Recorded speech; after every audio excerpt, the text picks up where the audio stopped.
Good morning, everyone. Well, it's hard to explain why, on the day when GDP was revised down to show a much larger than expected drop, Fed funds rate expectations rose a bit, bond yields crept upwards, and the U.S. stock market hit a new record high.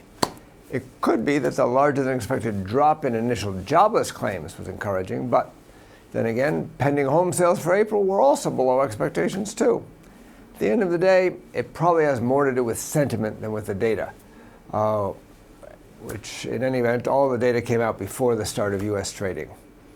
There was the usual end-of-month data dump overnight from Japan. What it showed was worrisome.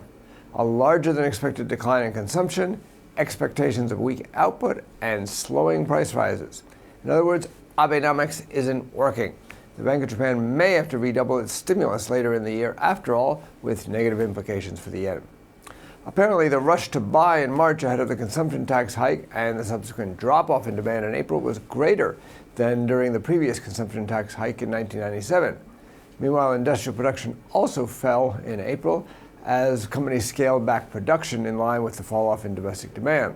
It looks like the fallout from the consumption tax hike may be bigger than people had anticipated. On the other hand, the impact on prices may be less than anticipated.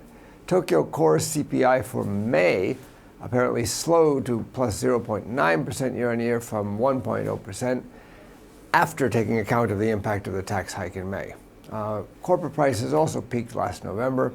Looks like upward pressure on prices is actually diminishing, excluding the consumption tax hike effect. With output flat and prices no longer rising less slowly, the likelihood of further Bank of Japan policy moves has risen a bit. Nonetheless, the yen strengthened slightly.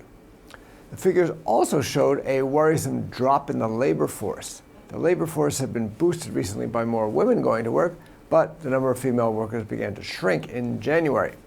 Overall, the number of workers apparently peaked last November and has started to fall again. This is, of course, the nightmare scenario for Japan. How is a shrinking workforce going to support a growing number of pensioners and repay the ever-rising mountain of debt? For today, we have Swedish GDP for the first quarter, which is forecast to have slowed. That could be negative for the krona. In the U.S., personal income and personal spending are expected to have slowed in April, while the final University of Michigan consumer sentiment for May is estimated to have risen. Weak incomes and spending could be a negative for the dollar today. For more information, including technical analysis, please read the full comment on IronFX.com. You can also follow us on Twitter, like us on Facebook, subscribe to our YouTube channel, or circle us on Google+ to get more trading ideas. This is Marshall Gittler, Global Head of FX Strategy at IronFX Global, wishing you solid trading.